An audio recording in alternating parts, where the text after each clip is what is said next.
Charles Duke walked on the moon. He was there. He saw something that has never appeared in any official report, something NASA went silent for 30 seconds to decide how to handle. And for 50 years, he said nothing. Not because it wasn't real, because he understood exactly what speaking would cost him. Now he is 89 years old, and the calculus has changed. Before he dies, he says, people need to know what was actually found up there. And what he is describing explains something nobody has ever been able to answer. Why we went to the moon 6 times, found what we found, and never went back. The voice in the room.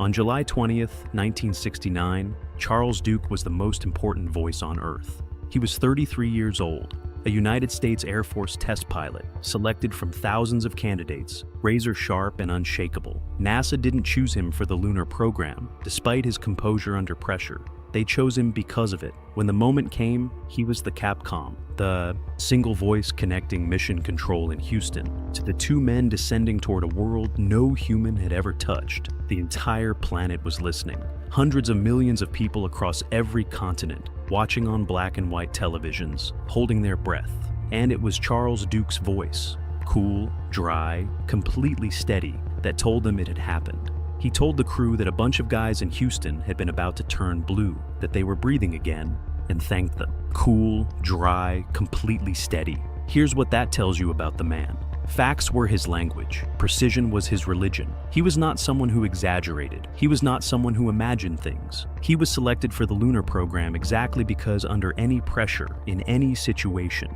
he reported only what was real.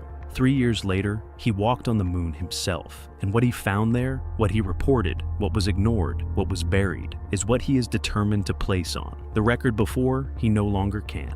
If what Duke is about to describe cost him 50 years of silence, it's worth 2 seconds of yours. Hit subscribe so you don't miss what comes next. Apollo 16. The mission launched on April 16, 1972.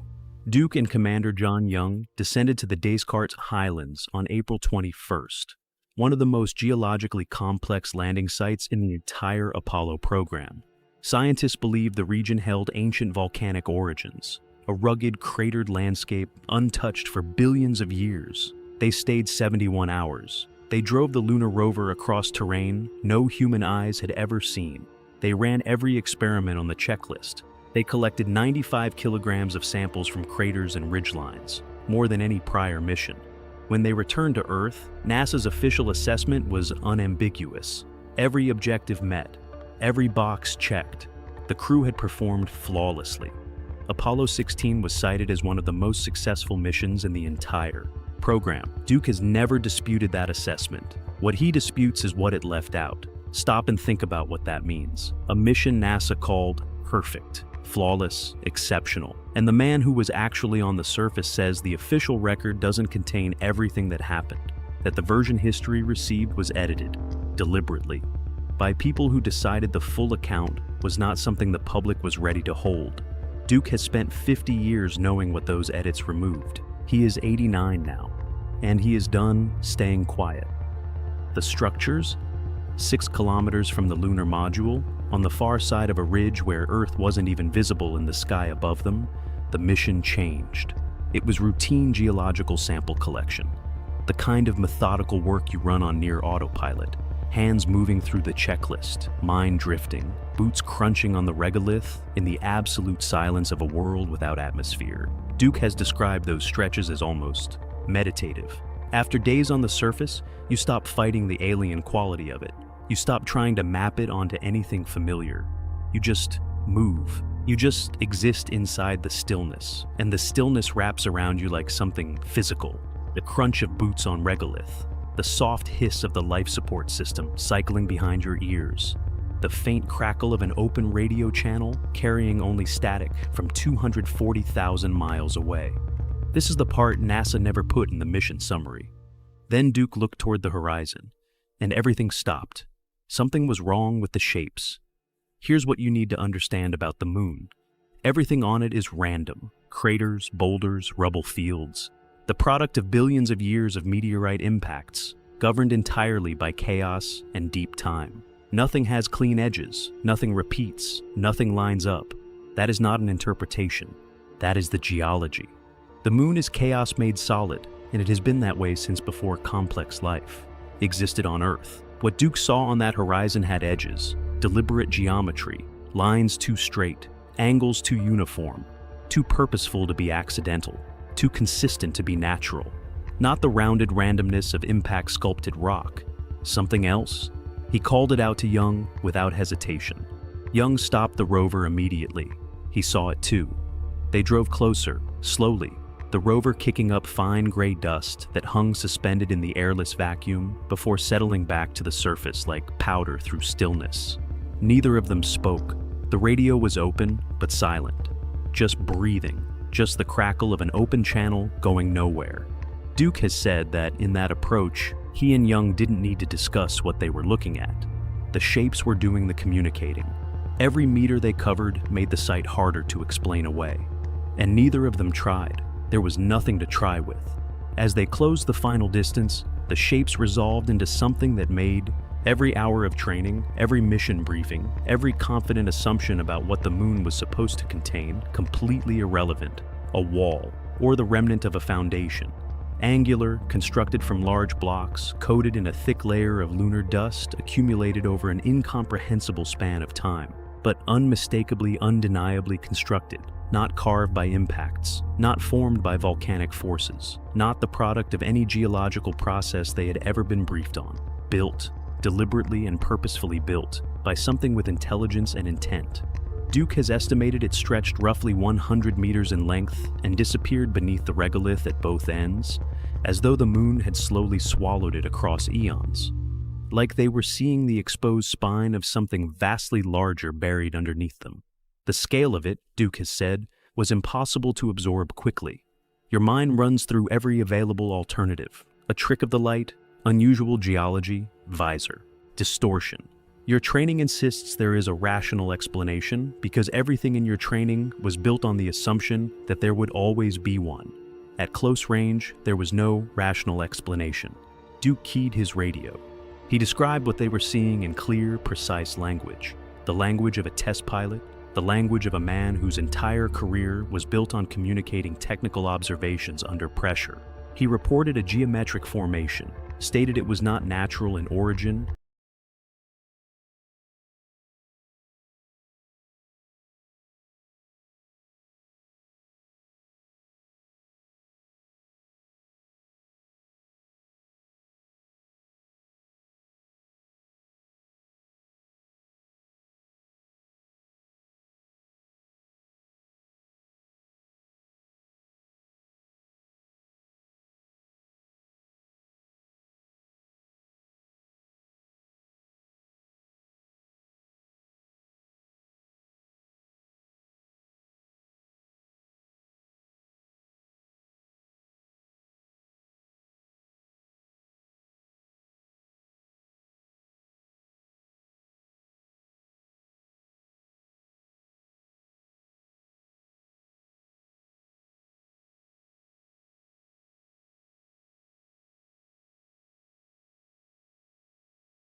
described it as appearing constructed, estimated its length at approximately 100 meters, and requested guidance from Houston. Then nothing. Not the normal 1.3-second signal delay that becomes instinct on a lunar mission. The rhythmic beat Duke knew as well as his own heartbeat. This was something else, something that broke the beat entirely. 2 seconds, 5, 10. Duke and Young looked at each other through their visors. Two men on the surface of the moon, trained for every possible contingency. Between them, they represented thousands of hours of preparation for crisis, equipment failure, medical emergency, navigation breakdown. Scenarios were rehearsed until responses became instinct. They had protocols for everything. Neither of them had a protocol for this. Duke called again, asking Houston to confirm they were receiving. Nothing. 20 seconds, 30. Think about what those 30 seconds mean. In a mission environment where a 1.3-second delay is enough to notice, 30 seconds of silence from mission control is not a technical anomaly. It is a decision. Someone in Houston heard the transmission, understood what had been reported, and chose, deliberately, not to respond while they figured out what to say. He could hear his own breathing inside the helmet, the steady hiss of the oxygen system, the empty crackle of the open channel carrying nothing from 250,000 miles away. He looked back at the structure while they waited, still there, still real, still impossible. The gray blocks sitting in the ancient dust as though they had always been there, patient, silent, indifferent to the two small figures in white suits staring at them. Two men on the moon, completely alone, staring at something that shouldn't exist. And the only people who could hear them had gone deliberately, pointedly, quietly silent. When Houston finally responded, the voice was flat and controlled. No curiosity, no alarm, no acknowledgement, no follow-up questions of any kind. The response was a single operational instruction: continue with planned EVA sample collection activities. That was it. That was Houston's entire reply to two astronauts reporting artificial structures on the surface of the moon. No request for detail. No expression of any reaction. Just a cold order to move on, as if they already knew. The photographs. Duke and Young didn't simply comply. Before Houston repeated the order, they worked fast. Duke took photographs, dozens of them, close-ups of the individual blocks, wide shots showing the full length of the structure against the horizon, context frames from every angle they could cover. Duke pressed the shutter himself. He saw the images in the viewfinder, crystal clear, perfectly exposed.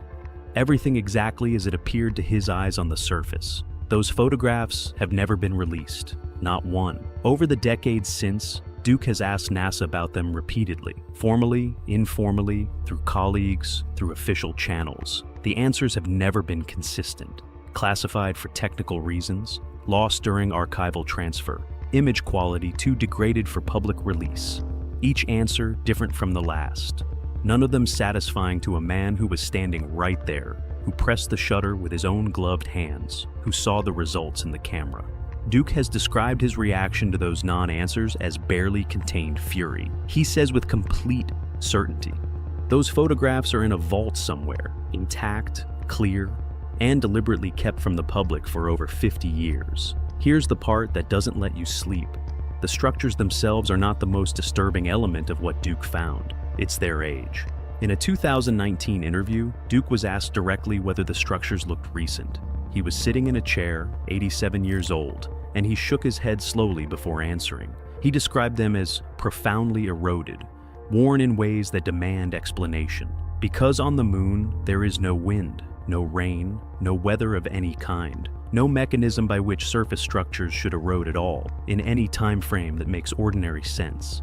And yet, the blocks were covered in micrometeorite impact craters, the kind that accumulate only over millions of years of continuous exposure to space, the kind that planetary scientists use as a reliable geological clock, hundreds of millions of years old, possibly more. Whatever built those structures was on the moon so long ago that it predates not just human civilization, but the human species. It was there before the first dinosaur walked, before most complex life on Earth had developed, before almost anything we would recognize as biology had taken hold on the planet below. Duke paused when he reached that point in the interview. A long, heavy pause. Then he said, NASA knows this, and they decided the public shouldn't. The anomalies.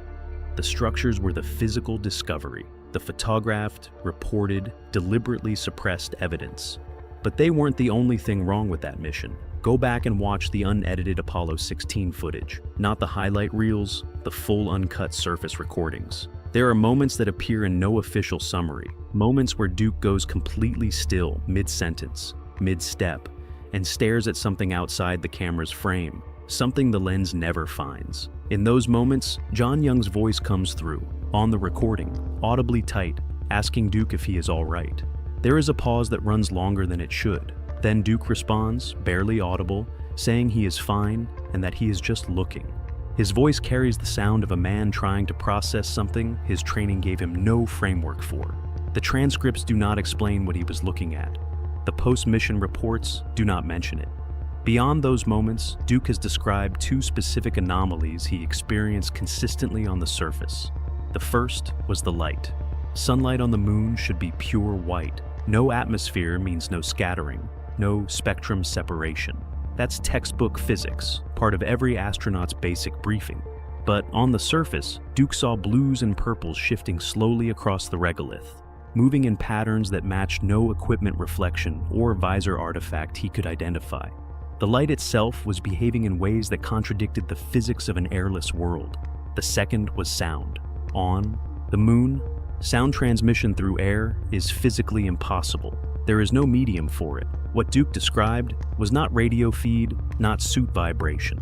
Actual tones, actual frequencies, sometimes near harmonic, sometimes deeply unsettling. He asked Young directly if he could hear it. Young said yes. Two of the most rigorously screened test pilots in the history of spaceflight, experiencing the same phenomenon that the laws of physics say cannot exist. Their accounts matched in every detail. They told no one, because no one would have believed them, and because the program would have ended for both of them if they had reported it. Duke has said both anomalies were more intense near the structure, the light more concentrated, the tones louder, almost directional, as if the structure itself was the source, as if whatever it was had been running for a very long time and was still running when two astronauts from a young planet drove close enough to notice. The reunion. Duke has never claimed to be the only one.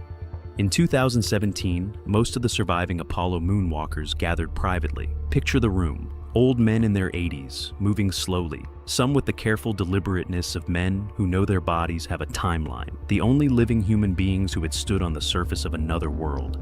Many of them not having spoken honestly about their experiences in decades. Some of them had never spoken honestly about them at all. Not to their families, not to colleagues, not to anyone. According to Duke, it was the first time many of them said any of it out loud. Everyone had anomalies, different things, different missions, different locations. None of their experiences matched what NASA told the public, and all of them had stayed quiet for the same reason. No one would have believed them, and the program they had devoted their lives to would have been destroyed by association. They waited until reputation no longer mattered more than truth, until they were old enough that the institutions they had protected for decades could no longer protect them back. Buzz Aldrin, the second man to walk on the moon, a man with a PhD in astronautics from MIT and a combat record that preceded his spaceflight career, had publicly described a monolith-like object on Phobos, one of the moons of Mars, and stated directly that it warranted serious and immediate scientific investigation. No hedging, no qualifying language, no exit taken.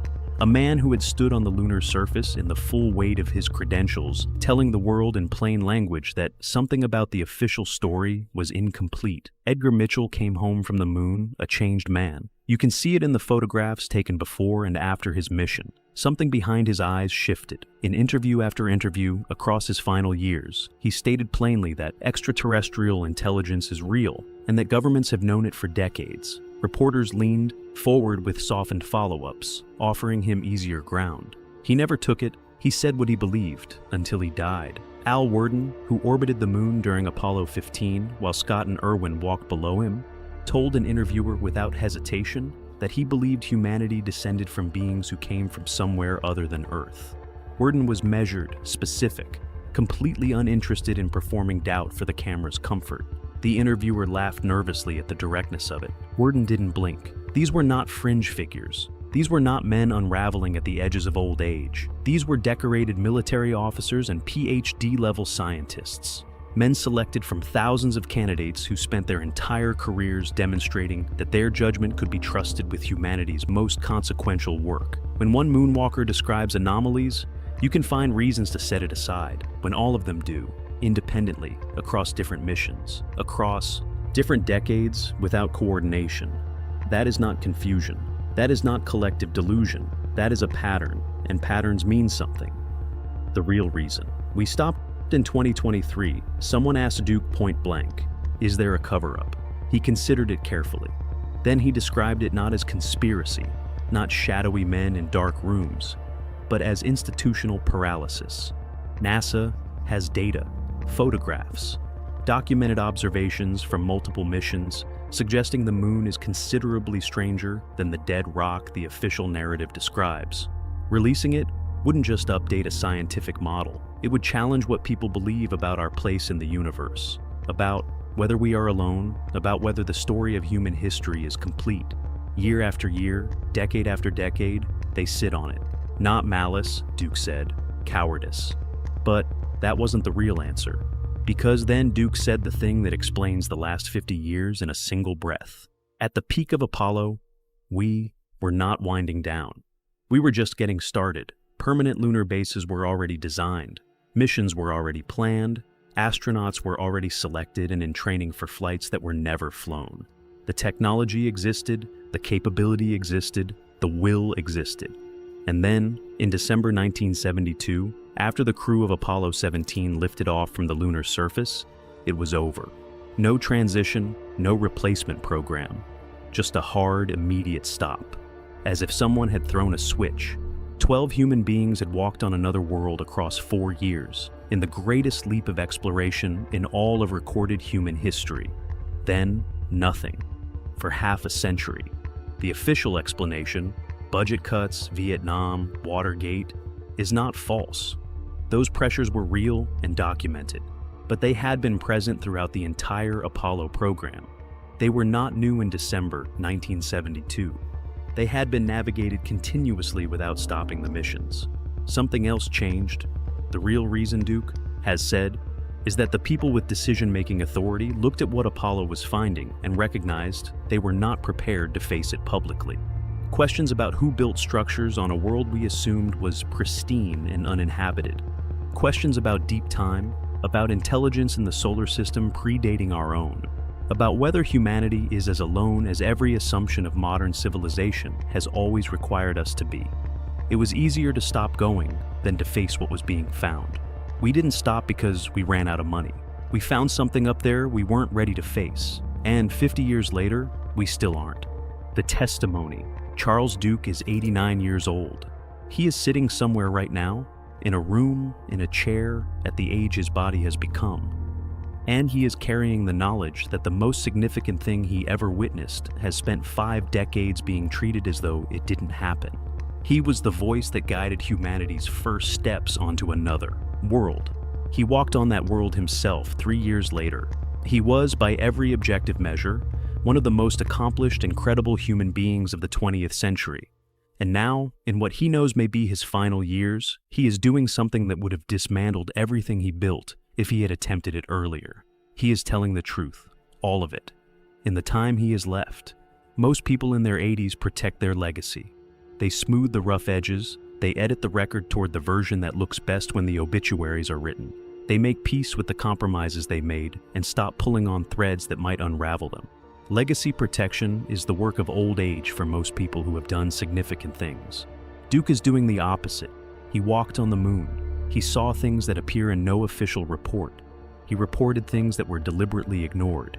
He took photographs that were never released. He spent 40 years keeping quiet because the institutional weight of NASA, of the United States government, of the entire cultural consensus about what the moon is and what was found there, made speaking an act of professional suicide.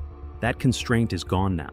And what he is saying, clearly on the record with the authority of a man who was actually there, is that the official account of what Apollo found on the moon is incomplete, that the incompleteness is not accidental, that decisions were made at levels above the astronauts to ensure the full account never reached the public. Here is what remains right now, as you finish watching this.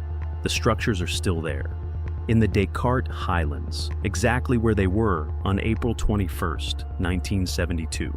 Silent, patient, unchanged as they have been for what Duke believes are hundreds of millions of years. No one has gone back to study them. No mission has been sent to document them. No official has acknowledged they exist. The photographs are in a vault somewhere, dozens of them, crystal clear, taken by Duke's own gloved hands on an airless world, and quietly buried under 50 years of institutional silence. The men who could corroborate what he saw are dying. Some of them are already gone. The window for this account to be delivered by the people who lived it is closing, and everyone involved knows it. The questions those 12 old men finally said out loud at a private reunion in 2017 are still unanswered. The program that could have answered them was terminated in December 1972. That door has never been reopened. Charles Duke is 89. He was the voice in the room when history was made. He was on the surface when something impossible was found. He has spent half a century waiting for the institutions that silenced him to do the right thing on their own. They didn't. So now, before he dies, he is saying it himself, clearly on the record, with the full weight of everything he saw and everything he sacrificed by staying quiet. The moon was never the dead, empty rock the official story requires it to be. Something was there before us. Something built there, long before our species existed on Earth. Something left evidence of its presence that 12 human beings found, reported, and watched get quietly erased from the record. That is what Charles Duke needs people to know. Why has NASA never released those photographs? And what exactly are they still protecting you from? What does it mean that the men who actually went there have spent the last years of their lives saying the official story is incomplete? Drop your answer in the comments, and subscribe now, because what Apollo found on the moon is only the beginning of what has never been told.